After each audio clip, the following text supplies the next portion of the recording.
श्रीगुरुभ्यो नमः। हरि ओम। श्रीमहागणाधिपतये नमः। श्रीमहासरस्वत्यै नमः। श्रीगुरुभ्यो नमः। हरि ओम।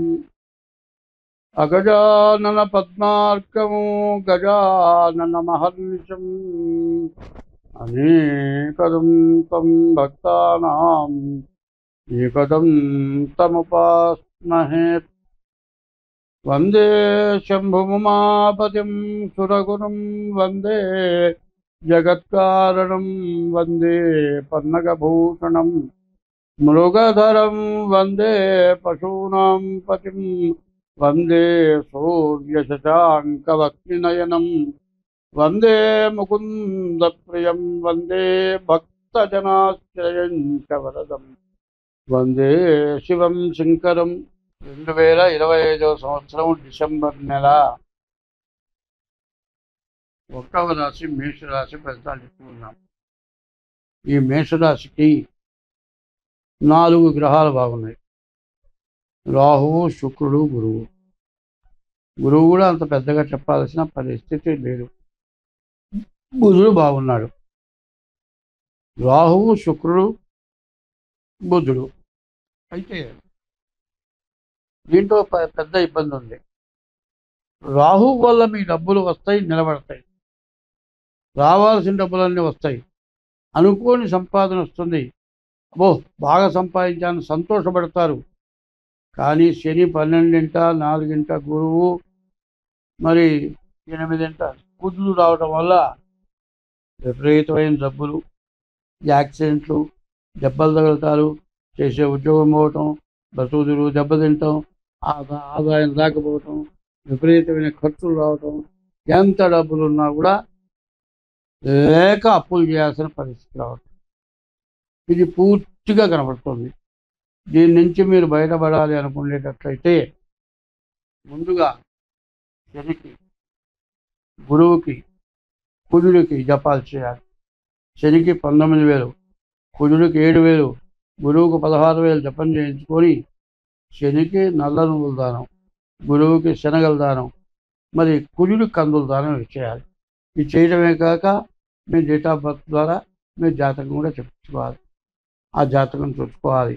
ఈ విధంగా కనుక మీరు ఉంటే ఈ రాశి వాళ్ళు ఇదివరకు ఎప్పటి నుంచో సంపాదించిన సంపాదన మొత్తం పోయి ఉన్న ఆస్తులు కూడా అమ్ముకొని అప్పుల పాలైపోయి బతుకు తెరువు లేక తీరా ప్లాట్ఫారం అయ్యే పరిస్థితి కనబడుతుంది. మీరు భయపడడానికి కాదు నేను చెప్పేది, ఉన్నది నిక్కచ్చిగా చెబుతున్నా. ఈ రాశి ఫలితం ఇట్లా ఉంది. మరి గ్రహస్థితి ఇది గోచారం అంటారు. పుట్టిన టైంను బట్టి వచ్చేది గ్రహచారం. గోచారం 25 వంతులే, గ్రహచారం 75 వంతులు జరుగుతుంది. గ్రహచారంలో మంచి ఉంటే కొంత మార్పు వస్తుంది. కాబట్టి మీరు ఖచ్చితంగా గ్రహచారం డేట్ ఆఫ్ బర్త్ ద్వారా జాతకం చూపించుకోండి. మీరు తగిన శాంతి చేసుకోండి. అట్లా లేకపోతే చాలా కష్టం, చాలా నష్టం.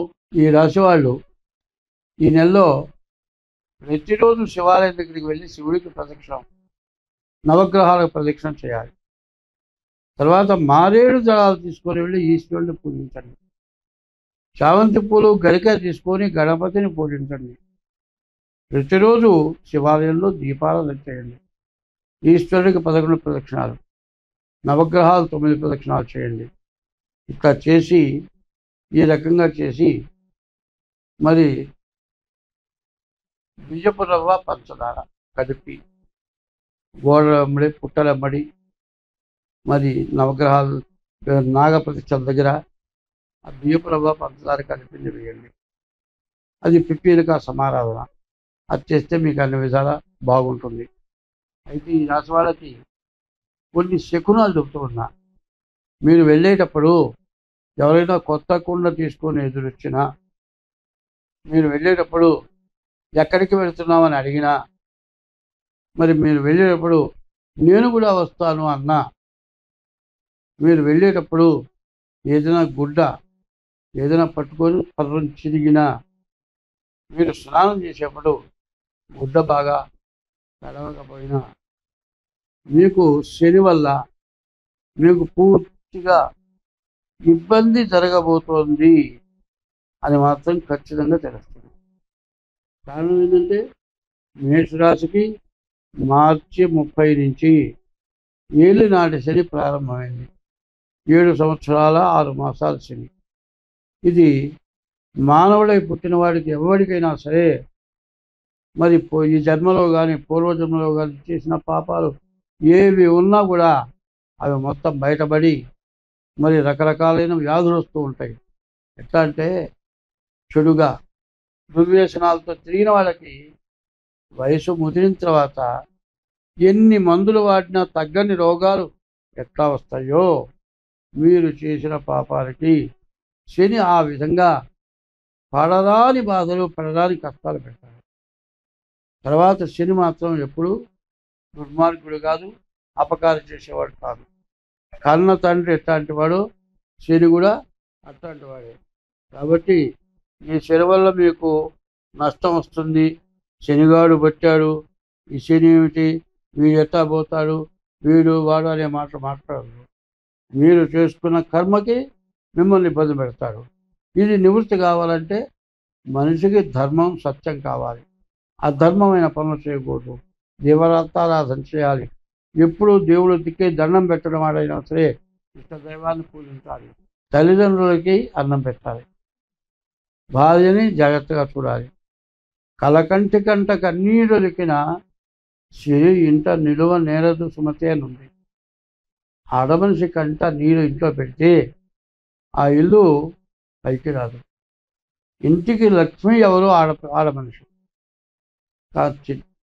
మరి చేసుకున్న భార్య లక్ష్మి, కన్న కూతురు అంతకంటే లక్ష్మి. మరి చాలామంది ఏం చేస్తారంటే సర్వస్వం ధారపోసి మగపిల్లలకు కూడా ఏమీ మిగలకుండానైనా సరే ఆడపిల్లకి లోటు లేకుండా ఇచ్చి పెళ్లి చేస్తారు. మరి ఆడపిల్ల బాగుండాలని కోరుకుంటారు. అట్లాగే నీ ఇంటికి వచ్చిన నీ భార్య కూడా అట్లాగే వచ్చిందిగా. వాళ్ళు సర్వస్వం ధారపోసిచ్చారుగా. నీ భార్యని వేధించడం, నువ్వు అక్కడి నుంచి ఏమీ తేలేదని వేధించడం, మీ వాళ్ళు ఏమి ఇచ్చారని మాట్లాడటం, వాళ్ళు ఏదైనా పెడితే మీ వాళ్ళు పెట్టే గుడ్డలు మా ఇంట్లో కూలోళ్ళు కూడా పెట్టమని అంటాం. ఇట్లాంటి మాటలని భార్యని హింస పెట్టి తల్లిదండ్రులకు అన్నం పెట్టకుండా చేసి ఎవడైతే చేస్తాడో వాడికి ఏలినాటి శని జన్మలు వేధిస్తుంది. అది మాత్రం బాగా గుర్తుపెట్టుకోవాలి.